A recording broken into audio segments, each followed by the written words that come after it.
We interrupt this program to bring you the #1 jerk of the month. He's a San Francisco radio guy. Hey, nice skeleton costume.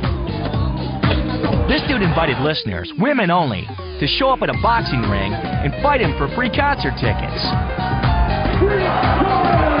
And he promised to whip their butts.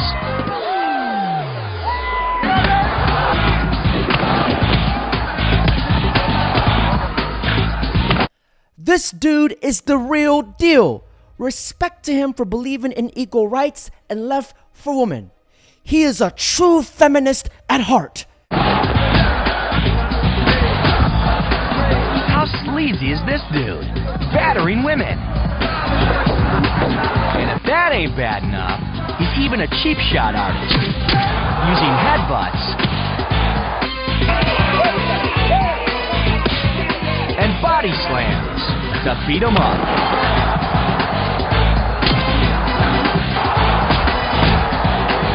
This guy's such a dirtbag, he wails on women even after they're knocked down.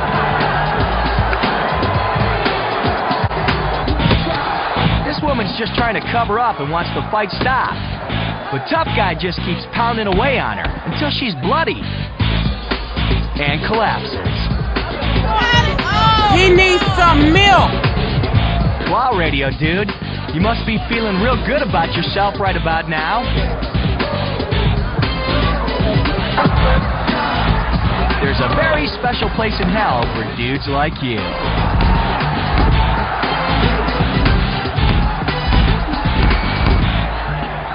Judging this man by his technique, his fighting style, he is a complete novice.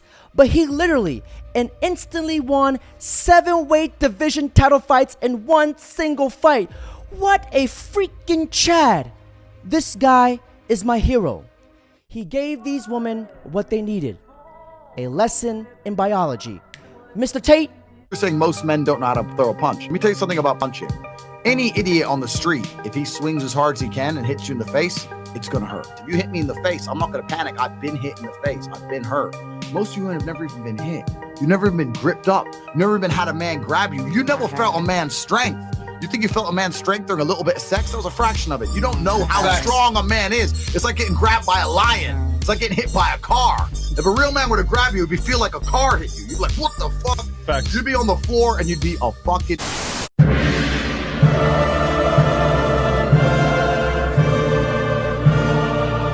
People's body size is deeply linked with race.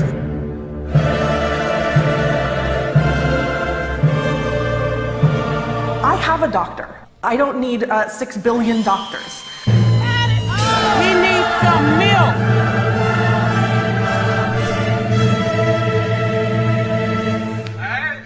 Big boy team.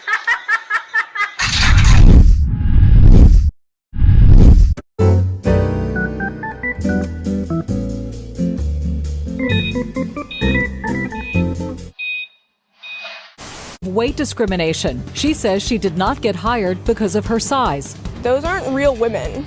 Real women are not that size. The restaurant's response and why the law might not be on her side. Isn't that ironic? She files for weight discrimination, but yet she's body shaming skinny people. Those aren't real women. Real women are not that size. Real women aren't supposed to be that size. Sweetheart, no human being is meant to be your size. And isn't it funny that fat people can insult skinny people, but when slim people insult fat people, it's the end of the world? Now, that woman was hoping to get a job as a server at a League City pub. Hello, I'm Dominique Saxa. I'm Bill Biassa. Thank you for joining us. Here's what's happened instead. When Sarah Brady showed up for that interview, she says she was turned away despite her qualifications. Channel 2's Jennifer Bauer is at the Tilted Kilt pub right off of the Gulf Freeway. She's joining us live now with Brady's complaint and the pub's response. Jen? Well, this bar is not open yet. In fact, you can see on the sign it says coming soon. You can also see on the sign that the waitresses here wear very skimpy outfits, and that's exactly why a local woman says she wasn't hired. Meet Sarah Brady. Sometimes I don't even know if these people are serious. There's plenty of other jobs she can do. She can be an office worker or even a truck driver. The possibilities are endless. Sarah Brady was hoping to get hired as a waitress or even bartender at the new Tilted Kilt pub opening soon in League City, but was shocked when she showed up for her interview and was turned away.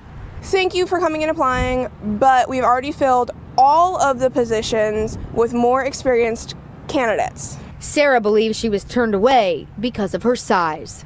I was really mad. I knew it probably had to do with I did not portray the brand image that they wanted. A brand image that is advertised on their website. Kilt girls wear short skirts and small tops. Real women are not that size. They wouldn't hire me as a model because I am fat. It's the exact same thing when I say they wouldn't hire me as a sniper because I am blind. Son of a bitch! You shot me in the ass! They wouldn't hire me as a Victoria's Secret model because I am overweight. It's the exact same thing when I say they wouldn't hire me as a male stripper in front of a straight male audience. The word model and fat does not go together. Now, Charles Barkley, what do we have to say about Victoria's Secret and fat people? What they got down there, Chuck? Oh, Victoria's Secret. They got some biggest down there. Victoria's Secret. They can't get in them cute little underwear down there. It's a secret. They got them big ass bloomers down there. Steve Kerr. A few moments later. I've heard from some complaints from the people of San Antonio. Why would that be? And they want me to apologize. That's not gonna happen. What they want you to apologize for? Me joking about those big old women down in San Antonio. In an email, a representative for Tilted Kilt told Channel 2, our hiring and employment practices are in full compliance with all laws. When hiring, we seek entertainer servers who not only fit the costume, but exemplify a personality and skill set that is friendly, courteous, and customer-oriented. There's no protection under the law for weight. He says laws protect people who are discriminated against for race, sex, national origin, religion, and disability. But that's it. There's nothing for bald-headed people. There's nothing for short people. There's nothing for heavy people. There's just no protection under the law. I hope that the next chubby girl, plus size, thick, whatever word you want to use to describe yourself, goes in and interviews with them. I hope you get the job. Being slim thick and being horrendously obese are two completely different subjects.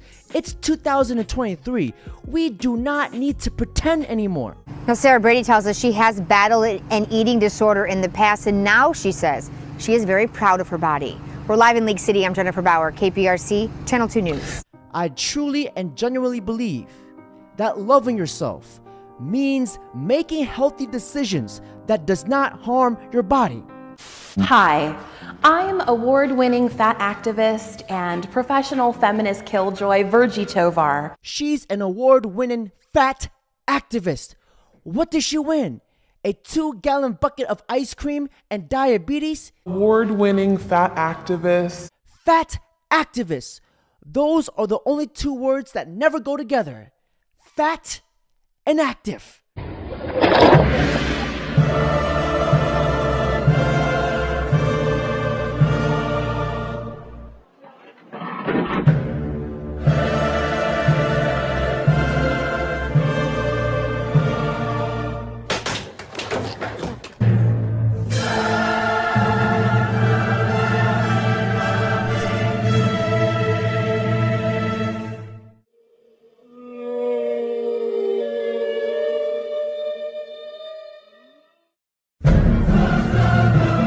It does not mean bad, it does not mean unhealthy, it does not mean any of these negative words.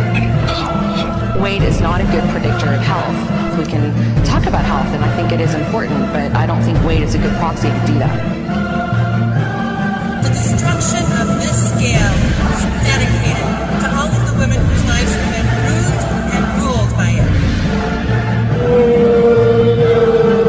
People want to lose weight because they think they're going to be better human beings or happier or healthier. You know, everything's going to be amazing because they fit into a size 10, 12 dress. Then that can be problematic. I'm fat, but I eat healthy. I'm fat, but I'm not lazy. I'm fat, but I'm a runner. I don't have diabetes now.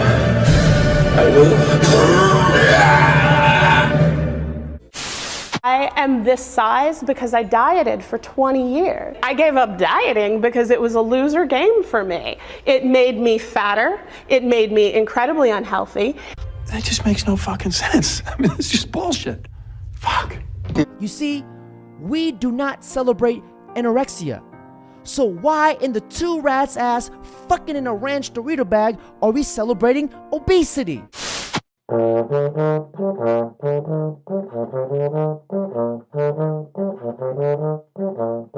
Well, a woman says she felt fat shamed at Universal Orlando when she wasn't able to ride the King Kong attraction Skull Island. She asked the crew if she could ride with one less person on the bench seat so she wouldn't make those sitting next to her feel uncomfortable.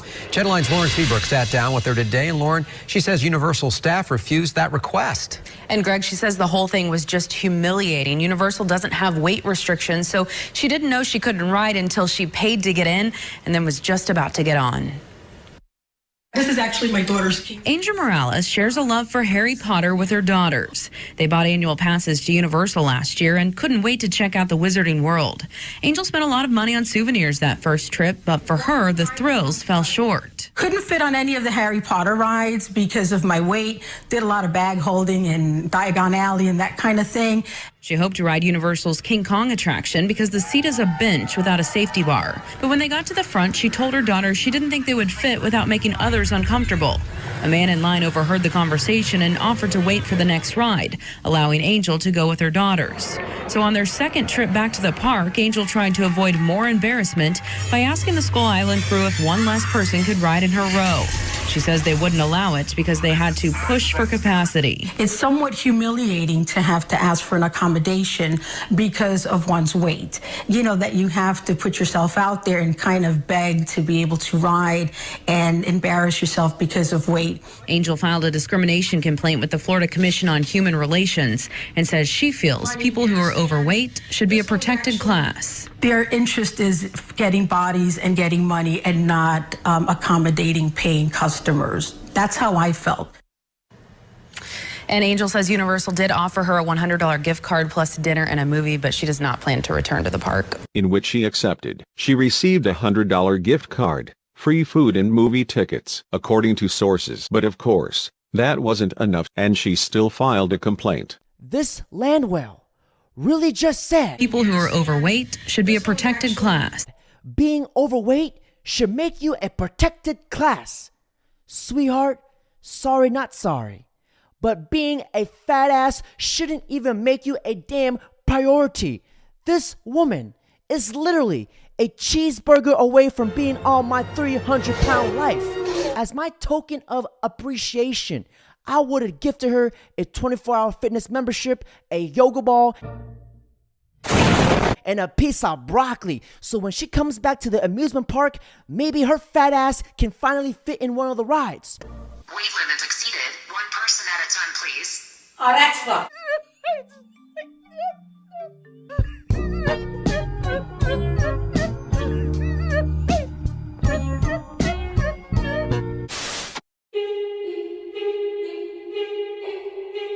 What is there to apologise? When the BBC apologise for the black and white minstrel show every time they go on air, I'll apologise too. But you said earlier that you regret Chalky White, which was that crude Jamaican stereotype. I can't keep apologising. But you regret, but you don't. Who do I apologise to? Ask Max Clifford that. He knows everything. Who do I apologise to? People I've upset. Well, you know, write to me the people I've upset, and I'll write back. But don't put stupid things on the internet saying, let's chop his head off. Oh, I see. So you can't have mental people. You're happy to apologise to individuals who've been offended, Yeah, but sure. it's pointless issuing a broad apology. Okay. Well, a broad apology, okay, I'll apologise now to anybody in the world I've upset. Done. Let's move on. Now, you see, that's how ridiculous that is, isn't it? I think you apologise to people by your actions of today, not of your actions that were condoned and allowed, and actually, you know, saying, come on, do this, it's funnier. That was then, this is now. Let's all be judged by our actions, not about what we did and what was acceptable before. I think that's a pretty reasonable thing to say. And earlier you were saying that you don't hate... want to move away from that, do you? No, but earlier I remember you saying to me that you hate all fat women on the dole. I didn't hate them, I just said they're good things to have a go at, and it doesn't really bother me. I don't have a conscience saying that an overweight woman is a target of comedy. No, not really. Eat less. And if one of those texters now and said, I'm really offended by what you said, would you apologise? No, not really. Why I'd not? just say eat less, because that wouldn't really bother me. Okay. I'm an overweight woman on job seekers allowance and I have a baby. Recently made redundant as a director from a 100k salary job. Comparing me to Jeremy Kyle attendees or stereotyping people who can swallow pride and can survive a fall is a sad moment of truth about Jim's cringe comedy. Yeah, it is. Yeah, sorry. Okay. Oh, so you are sorry about it? I'm sorry to that one, yeah. Why sorry to that one? Well, it's just something to say. I don't mean it. Shouldn't eat as much.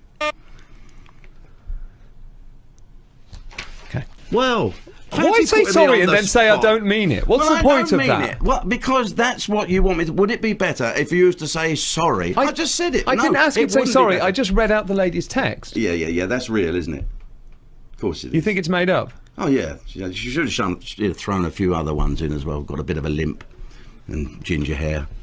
All them other things that people have a go at. Yeah, of course they're all made up. If I've offended that woman, I am sorry about it. But it's not my fault you're out of work, and it's not my fault you're overweight, and it's not my fault. It's comedy. Get a life. Now, the whole body positive movement, the body acceptance, is for people who have scars, skin disease, people who have come back from wars, missing limbs. It's not an excuse for being fat. Now, before I end this video, don't forget to like, comment, subscribe. Now, before I end this video, John Burke, may you come preach to the gospel for us. To the overweight people, I'm not going to accept you for who you are with that excuse of you should love me because I'm beautiful. Your personality might be beautiful, but your body is not. When I sit there and I look at somebody that's overweight, I find that utterly repulsive and disgusting. Why? Because it shows a lack of self-discipline. There are certain situations when you deal with a thyroid problem and things just like that. But for most people, they try and come up with excuse as to why they can be the way they are. And you know what I'm looking for right behind them?